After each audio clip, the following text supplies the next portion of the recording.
Singapore, a tropical island nation, a bustling metropolis, a place of dazzling contrasts where gleaming skyscrapers pierce the humid air, and ancient temples offer moments of quiet reflection. The Oriental Hotel, an emblem of luxury and elegance. Its grand facade, a testament to the city's colonial past. Renowned for its luxurious amenities and impeccable service, the Oriental Hotel remains a symbol of opulence and sophistication. Its legacy continues to attract travelers from around the world seeking a blend of history, comfort, and elegance. The Oriental Hotel stands as a beacon of hospitality, a timeless icon in the heart of Singapore. Fuji Issei, 49, was a woman of quiet strength. A dedicated employee, she had poured her heart and soul into her work.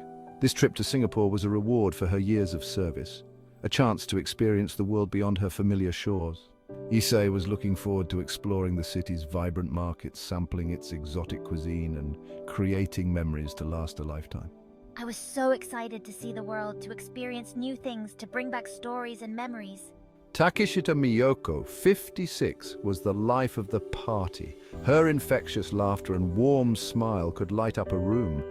A loyal friend and colleague, Miyoko had a zest for life that was truly inspiring. She had traveled to Singapore with a heart filled with excitement, eager to embrace all that this dynamic city had to offer. The energy of the city was just amazing. I couldn't wait to explore every corner, to meet new people, to taste all the wonderful food. Together, Issei and Miyoko had embarked on this adventure with open hearts and a shared sense of wonder. They were roommates on this trip, their laughter and chatter filling the hotel room. But fate, it seemed, had other plans. Unbeknownst to the unsuspecting tourists, danger lurked in the shadows. Two men, Abdul Nasir Amer Hamza, 25, and Abdul Rahman Arshad, 32, had been watching, their eyes filled with greed and malice. They had come to the Oriental Hotel that day with a plan that would have devastating consequences. We saw them as easy targets. It was supposed to be quick in and out. No one would get hurt. Abdul Nasser, unemployed and desperate, saw the tourists as easy targets. He had convinced Abdul Rahman, already known to the police for petty theft, to join him in his wicked scheme. They would prey on the tourists' vulnerability, robbing them of their valuables and escaping into the labyrinthine streets of Singapore. I didn't want to do it, but Nasir convinced me. He said it would be easy money. As they observed the tourists coming and going, their gaze fell upon Issei and Miyoko. The women, caught up in the excitement of their trip, seemed oblivious to the danger lurking nearby. They laughed and chatted, their voices echoing through the hotel lobby. It was a moment of chilling juxtaposition, the innocence of the victims set against the calculated malice of their attackers. The clock ticked past 5 p.m. The sun began its slow descent, casting long shadows across the city. Issei and Miyoko, the two just been told that they will be sharing room. They took the keys and walked to their room on the 9th floor. As we fumbled with our keycard, the door creaked open, inviting us into the supposed sanctuary of our room. But the sanctuary was a lie. In a flash, Abdul Nasir and Abdul Rahman were upon them. The attack was swift, brutal, and merciless. Miyoko, caught completely off guard, crumpled to the floor, feigning unconsciousness as a survival tactic. I thought if I pretended to be unconscious, maybe they would leave us alone. Issei, however, fought back with all her might. Abdul Nasir gave Issei several blows, particularly to her face. She sustained severe injuries to her face, including the fracture of her nasal bones and the cartilage wall attached to her nose, as well as severe fractures of both eye sockets and her jaw. These injuries caused hemorrhaging and the obstruction of Issei's airways, causing her to choke to death. But her resistance was met with savage blows, her cries for help swallowed by the heavy air of the hotel room. My face, once radiant with joy, was now a mask of pain and terror. The attackers, their greed-fueled frenzy reaching its peak, ransacked the room, grabbing anything of value. A Seiko watch, a camera, a waist pouch containing a passport and 65,000 yen.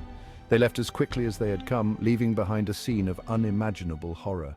The aftermath of the attack was a blur of police sirens and flashing lights. Justice, however, does not always move swiftly. We knew we had to act quickly. The evidence was there, but gathering it and building a case takes time. The investigation was thorough, but the wheels of justice grind slowly. Every piece of evidence had to be meticulously analyzed, every witness statement carefully recorded. We wanted to ensure that we had an airtight case, that the perpetrators would face the full extent of the law. However, they were not apprehended until 2 years later. Abdul Nasir was arrested after attempting to rob a taxi driver. His fingerprints were scanned and matched prints lifted at the scene of the unsolved Oriental hotel murder. Soon after, Abdul Rahman was located, already serving a 20-month sentence at Moon Crescent Prison in Changi on consecutive charges of theft. While under remand at the Criminal Investigation Department lockup, Abdul Nasir and his cellmate Lo Thangji attempted to escape on the 3rd of February 1996.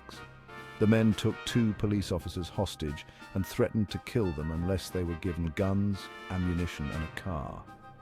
The crisis ended when the Special Tactics and Rescue Unit raided the lockup.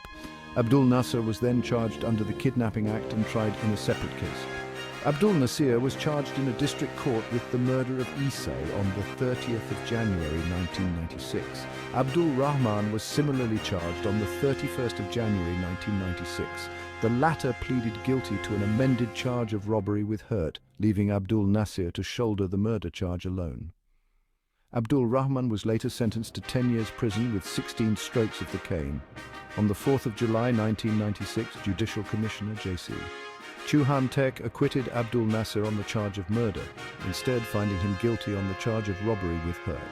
In his judgment, J.C. Chu pointed out that the prosecution's case was not strong enough to prove that it was Abdul Nasir alone who had assaulted Isay, or that he had intentionally stamped on her face and killed her. J.C. Chu said that Abdul Nasir's height and weight of 1.8 m and 76 kilograms made it possible for an accidental step to cause Isay's injuries. Abdul Nasir was sentenced to 18 years prison with 18 strokes of the cane. The news of the brutal attack sent shockwaves through the nation. People were horrified by the senseless violence, the sheer brutality of the crime. The media coverage was relentless, each new detail adding to the public's outrage. The nation watched and waited, united in their demand for justice. In the face of such tragedy, the resilience of the victims and the determination of the authorities provided a glimmer of hope, a hope that justice would be served and that such horrors would never be repeated. Hats off for the never-give-up attitude of the investigation officers. Subscribe for more crime news with InfoCentral.